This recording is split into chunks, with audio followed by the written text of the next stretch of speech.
Bismillahirrahmanirrahim. Hai, Assalamualaikum. Welcome back to Cengkih Channel. Terima kasih aku ucapkan kepada semua kerana sentiasa memberi support untuk channel ni. Terima kasih untuk yang dah like, share dan subscribe. Kepada yang belum subscribe, korang kena subscribe untuk tidak ketinggalan dengan konten-konten terbaru dari Cengkih Channel. Hari ini aku akan sampaikan kisah mengenai pemandu van jenazah. Tapi sebelum tu aku doakan agar kita semua dipermudahkan segala urusan, dilimpah keruahkan rezeki dan diberikan kesihatan yang baik. Jangan lupa untuk doakan saudara mara kita, ahli keluarga kita yang masih hidup maupun yang telah meninggal dunia, insya-Allah. Amin ya rabbal alamin. Jom bersama dengan akak. Bismillahirrahmanirrahim. Qul a'udzu birabbin nas, malikin nas, ilahin nas, min syarril waswasil khannas, الذي يوسوس في صدور الناس من الجنة والناس.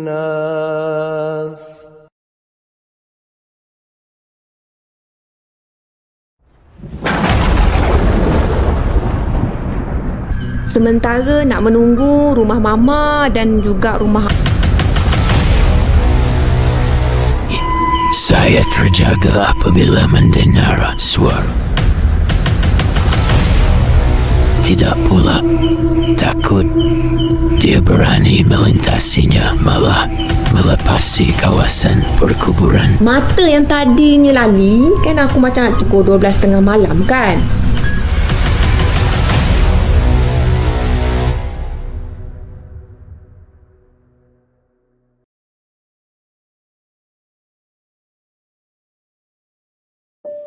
Akak nak sampaikan kisah yang misteri dan juga seram korang. Kisah ni merupakan pengalaman seseorang yang sangat dikenali Haikal. Seorang pemuda di satu pekan kecil yang terletak di negeri Selangor. Maksudnya Haikal lah yang kongsikan kisah ni. Dan kisah ni bukan Haikal yang lalui tau. Haikal dia sangat rapat dengan seorang pemandu van jenazah yang bertugas di sebuah hospital yang terletak di dalam negeri tersebut. Jadinya banyaklah juga kisah-kisah seram yang dapat Haikal dengar dari Abang Rudi. Oh, maknanya kisah ni diceritakan oleh Abang Rudi. Rata-ratanya adalah pengalaman yang dilalui oleh Abang Rudi sendiri. Kisah yang nak diceritakan ni adalah salah satu dari pengalaman Abang Rudi itulah. Macam ni, Abang Rudi dia pernah ditemani oleh seorang remaja lelaki sepanjang perjalanan dia nak menghantar satu jenazah wanita yang berusia awal 50-an. Pada awalnya, kehadiran remaja tersebut tak disedari oleh Abang Rudi tau. Entah dari manalah tiba-tiba je remaja tu muncul. Abang Rudi sendiri tak dapat nak pastikan, apatah lagi nak menjelaskan perkara tersebut. Yang pasti, ianya bermula di hospital tempat Abang Rudi bekerja, di bahagian rumah mayat. Semasa tu, Abang Rudi menjalankan proses menerima tugasan untuk menghantar jenazah wanita tersebut yang Kak sebut tadi. Jenazah tu juga perlu dihantar di dalam kawasan negeri Selangor. Jadi agak dekat lah. Cerita dia macam ni. Abang Rudi kerja dia bawa van jenazah je. Biasanya dia ada seorang pembantu yang akan ikut Abang Rudi untuk hantar jenazah. Tapi disebabkan jarak rumah jenazah masih dalam negeri yang sama dan tak terlalu jauh, makanya Abang Rudi dia terimalah tugasan untuk hantar jenazah tersebut seorang diri je time tu. Sebab rakan sekerja dia kebetulan pada ketika tu mendapat panggilan kecemasan. Jadi kebetulan jugalah masa tu tak ada pengganti. Kena faham tau, tak ada pengganti. Bila dapat panggilan dari rumah mayat, Abang Rudi dia akan ke rumah mayat untuk urusan terima jenazah. Kemudian memasukkan jenazah ke dalam van dan memastikan jenazah selamat sampai ke destinasi. Kebetulan pula time tu kan, jenazah tersebut perlu dihantar selepas azan maghrib sebab proses pengebumian dijangka akan dilakukan pada malam yang sama juga, iaitu pada hari jenazah itu diarahkan untuk dihantar ke rumah dia. Jadinya Abang Rudi ni dia perlu persiapkan proses menerima tugas tersebut sebelum azan maghrib, supaya bilanya dah azan nanti Abang Rudi hanya akan tunaikan solat maghrib dan dia boleh teruskan tugas dia untuk memulakan perjalanan menghantar jenazah wanita tersebut. Jadi mudahlah situasinya kan. Maka seperti yang dirancangkan oleh Abang Rudi, segalanya elok lancar. Tapi Abang Rudi tiba-tiba dihadiri seorang remaja yang mana dia tak kenal remaja tu, tapi remaja tu minta izin untuk ikut serta mengiringi jenazah tersebut. Bila disapa oleh remaja tersebut, Abang Rudi dia melihat sekeliling kawasan berdekatan tau. Secara sepintas lalu lah dia jenguk-jengukkan tengok. Kemudian dia tanyalah pada remaja tu, adik ni siapa? Datang sini dengan siapa? Ada family lain ke kat sini? Remaja tu jawab, saya anak jenazah ni bang. Saya memang bersama dengan mak saya dibawa ke hospital ni. Dan memang saya yang tunggu mak saya untuk balik. Izinkan saya ikut abang. Saya sayangkan mak saya. Tolonglah bang. Remaja tu merayu sambil menangis. Siapa yang tak rasa kesian tau dengan situasi tu. Jadi Abang Rudi mula rasa serba salah. Abang boleh bagi adik ikut, tapi ada sesiapa lagi ke yang akan ikut? Setahu abang lah, tak ada pewaris yang sepatutnya akan iringi jenazah ni. Keluarga jenazah dah pun bergerak terlebih dahulu tadi. Katanya ada urusan yang perlu dilakukan. Masa kami sama-sama uruskan untuk tuntutan jenazah, mak adik ni memang abang tak nampak pun. Adik ada sekali dekat sini tadi, jawab Abang Rudi dalam situasi muka dia rasa pelik. Ada bang, saya ada sekali tadi. Abang je yang tak perasan saya tadi, jawab remaja tu dalam keadaan sayu. Iyalah, bolehlah. Adik nak ikut abang bersama untuk duduk bahagian belakang bersama jenazah atau nak berada sebelah abang je? Kebetulan abang hantar sorang-sorang je ni. Rakan sekerja abang ada hal kecemasan pula tadi. Tanya Abang Rudi kepada remaja tu. Bolehlah bang, saya duduk dekat tempat duduk depan lah sebelah abang. Saya temankan abang, jawab remaja tu sambil senyum. Tapi senyuman dia langsung tak nampak macam dia dalam keadaan happy, kata Abang Rudi. Iyalah kan, siapalah yang akan happy kalau itu adalah jenazah mak sendiri yang diiringi oleh dia. Memang Abang Rudi langsung tak syak apa-apa yang muskil time tu. Biasalah dalam keadaan sedih. Tambahan pula, kalau dia tengok pada karakter remaja tu dalam keadaan macam kesejukan, dalam keadaan pucat. Jadi Abang Rudi tak banyak tanya tau time tu. Sehinggalah Abang Rudi ni dia baca Bismillahirrahmanirrahim sebelum dia nak naik masuk dalam van. Tiba-tiba kelibat remaja tu dah tak ada. Jenuh jugalah Abang Rudi ni, dia mencari tapi tak perasan pula ke manalah budak remaja ni pergi kan. Nama pun dia tak tahu. Masa Abang Rudi ni dah berada di atas kerusi bahagian memandu, Abang Rudi dia bukakan cermin tingkap van jenazah tu untuk bertanyakan dekat petugas yang berada di kawasan tu, ada ke siapa-siapa nampak remaja yang bercakap dengan dia tadi. Kononnya dia nak tanya macam tu lah. Tapi bila Abang Rudi tu jengukkan sikit kepala dia nak tanya kat luar tingkap ni, tiba-tiba remaja tu tegur. Belum pun sempat Abang Rudi ni nak bertanya kan, memang tiba-tiba dia dengar suara remaja tu. Remaja tu tanya pada Abang Rudi, dah nak gerak ke bang? Terkejutlah Abang Rudi sebab tiba-tiba je muncul dekat sebelah Abang Rudi dengan muka yang tak ada senyum, tak ada toleh ke arah Abang Rudi. Mana tak terkejutnya, duduk macam ni, dah nak gerak ke bang? Macam tu. Dalam-dalam Abang Rudi rasa terkejut tu, Abang Rudi pun jawab, ya, nak berlepas dah ni. Jangan lupa pakai tali pinggang keledar dek. Abang Rudi ni nak bawa laju ni. Abang Rudi sahaja je melawak time tu. Tapi dalam hati, Abang Rudi tetap rasa pelik juga. Kenapalah remaja tu tiba-tiba ada dalam van? Padahal tak ada pun bunyi pintu van ditutup ke, bunyi macam kelibat orang naik van ke, memang tak ada. Tak payahlah nak banyak sangat memikir. Boleh letih juga nanti fikiran ni kalau banyak sangat memikir. Itu bisik hati Abang Rudi lah. Letih sebab benda tak payah nak fikir buat apa. Anggap je lah dia naik van masa Abang Rudi terleka kot lah. Masa tengah uruskan apa-apa ke, settle, tak payah fikir. Abang Rudi dia mulalah start enjin kereta. Enjin kereta pula. Dia mulalah start enjin van jenazah tu dan dia bergerak tinggalkan perkarangan hospital. Perjalanan sepatutnya tak jauh korang. Dalam sejam suku kalau laju kat sejam gitu je. Dah sampai. Kalau ikut pada Waze dekat handphone Abang Rudi lah. Oh maknanya kisah ni memang dalam waktu yang agak latest lah sebab ada Waze kan. Tapi banyak betul halangannya time nak hantar tu. Time tu lah ada lembu nak melintas lah. Banyak-banyak ekor pula tu.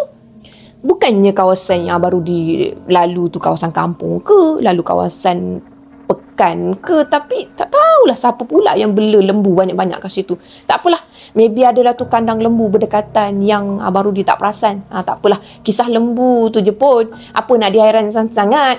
Time hantar tu jugalah ada nenek tua nak lintas jalannya. Nenek tua. Dah lepas-lepas maghrib nenek tua bendanya. Nenek tu bertongkat. Tapi peliknya sebab tongkat nenek tu dari kayu yang tak siap. Maknanya Abang Rudi ada nampak ada lagi daun-daun kayu yang melekat pada tongkat tu.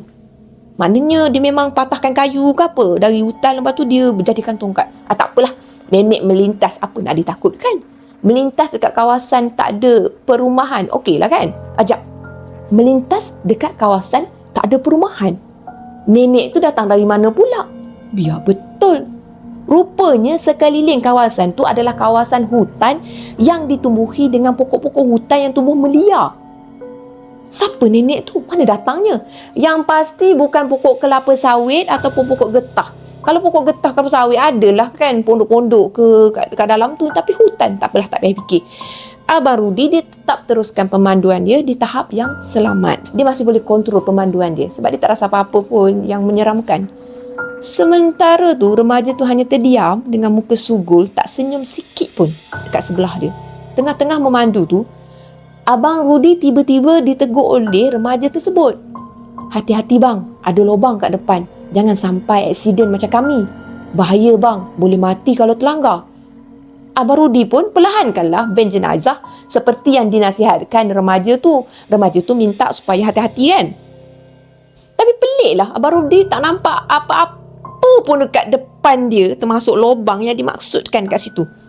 Memang keadaan jalan agak gelap sebab lampu jalan ni kedudukan dia agak jauh antara satu tiang ke satu tiang. Memang agak sama-sama kat situ. Rupa-rupanya bila Abang Rudi gerak sikit, memang betul lah. Dah ada kon tau dengan papan tanda, awas, perlahankan pemanduan anda sebab ada lubang di hadapan jalan tersebut. Macam tu lah ala kon yang letak dekat jalan untuk ingatkan kita perlahankan kenderaan tu. Tak boleh lalu lah, maknanya kat situ boleh lalu di laluan mungkin lencongan ke. Abang Rudi hairan lah. Macam mana pula remaja tu boleh tahu dekat situ bahaya? Jauh lagi kot tadi Abang Rudi dari kawasan tu. Masa budak tu bagi tahu kan, Abang Rudi dia macam pelik tau. Sebab dia tak nampak pun benda alah kon tu, memang tak nampak. Tak apalah, abaikanlah. Maybe remaja tu orang yang berdekatan ataupun memang dia pengguna jalan raya tu kot. Dia tahulah situasi jalan raya tu, tak apalah, abaikanlah. Arah rumah jenazah pun memang laluan dekat situ. Kebetulan kan, jadi memang menguatkanlah firasat Abang Rudi ni orang tempatan kot. Lepas tu agak masuk akal lah kalau remaja tu tahu. Macam tu. Abang Rudi pun dia tanyalah, adik tinggal kat mana ya? Remaja tu jawab, kami bukan orang sini. Kami memang kena balik kat sini. Kami orang Johor bang. Balik sini pun sebab nak bercuti. Dan nasib kami kat sini kan. Lain macam je jawapannya tu. Bisik hati Abang Rudi. Dah bukan orang sini, tapi mahir pula jalan kat sini. Tak apalah. Maybe lah masa dia lalu kot, dia ada perasan lubang tu. Abaikanlah, kata Abang Rudi dalam hati dia lagi.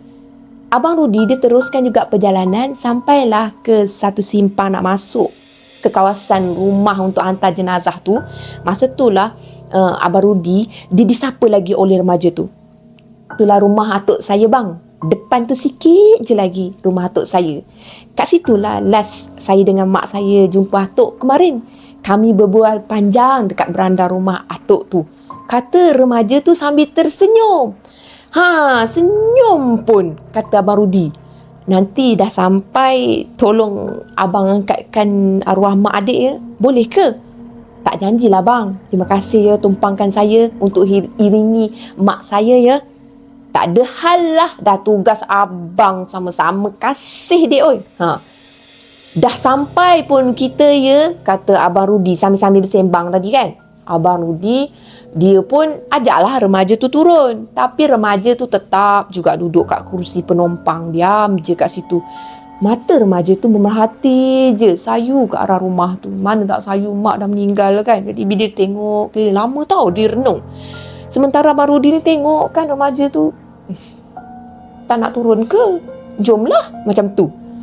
Sementara Abang Rudi tu dia sempat mencuit kepada badan remaja tu. Tapi dia rasa pelik. Kenapa badan remaja tu macam sejuk macam sejuk beku tau. Macam lah pendek kata.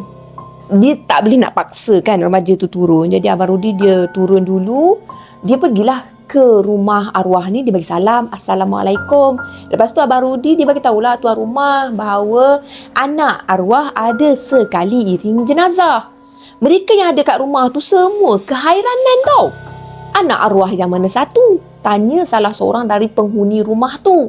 Yang remaja lelaki tu lah, umur anggaran 17 tahun. Lupa pula saya nak tanya nama dia. Umur dia pun saya anggar je. Farid. Soal seorang perempuan tua yang berada sekali dengan dia pada ketika tu. Tak tahulah saya, tapi mungkin kot saya pula lupa nak tanya nama dia tadi. Jawab Rudi dengan muka blur dan rasa sedikit hairan lah sebab orang semua pandang dia dalam keadaan hairan. Dia lagilah hairan. Farid je satu-satunya anak arwah. Itu pun dah dikebumikan semalam. Awal dari mak dia sebab dia baru je meninggal sehari selepas Farid meninggal di tempat kejadian. Farid dah dikebumikan. Tercengang Abang Rudi bila dia dengar perkara tersebut tau. Dia terkejut. Meninggal. Farid meninggal. Anak arwah. Farid, anak arwah. Satu-satunya. Mana satu ni makcik? Anak arwah ada bersama dengan saya dalam van tadi.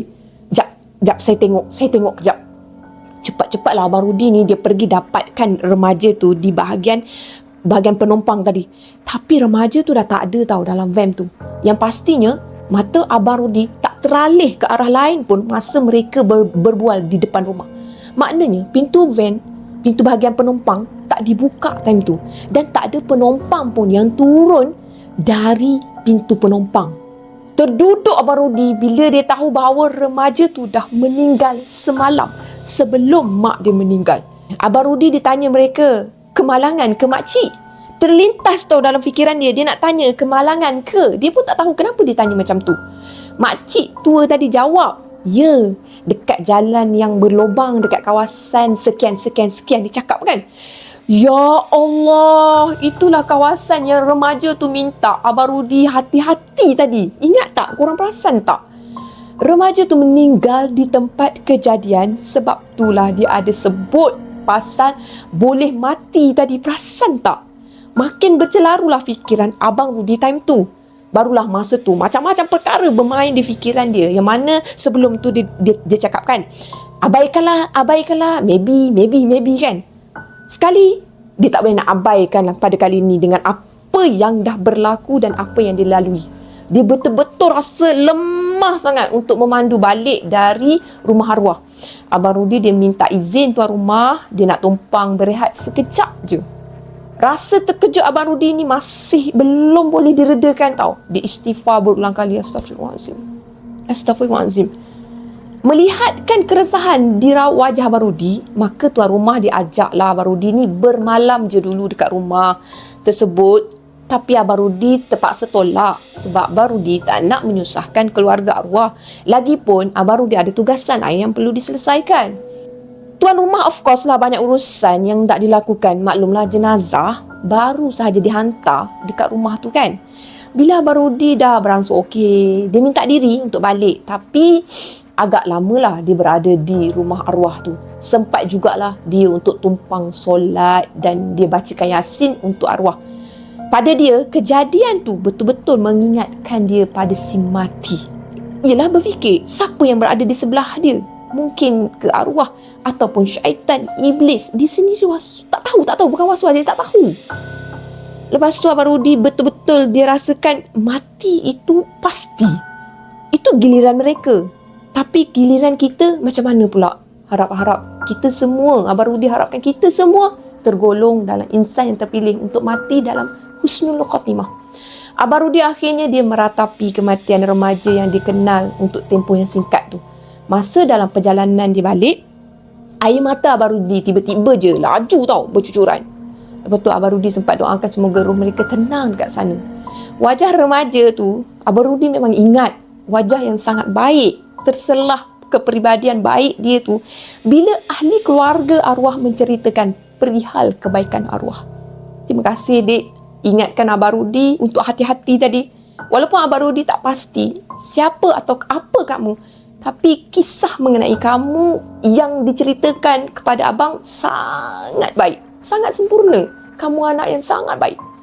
Kamu buat abang yakin penglihatan mistik itu nyata bila abang sendiri yang lalui semua ni. Semoga kita semua sentiasa menyedari bahawa kematian adalah satu perkara yang pasti dan bersedia untuk kematian itu juga perlu dipastikan agar sempurna, insya-Allah. Amin ya rabbal alamin. Sekian.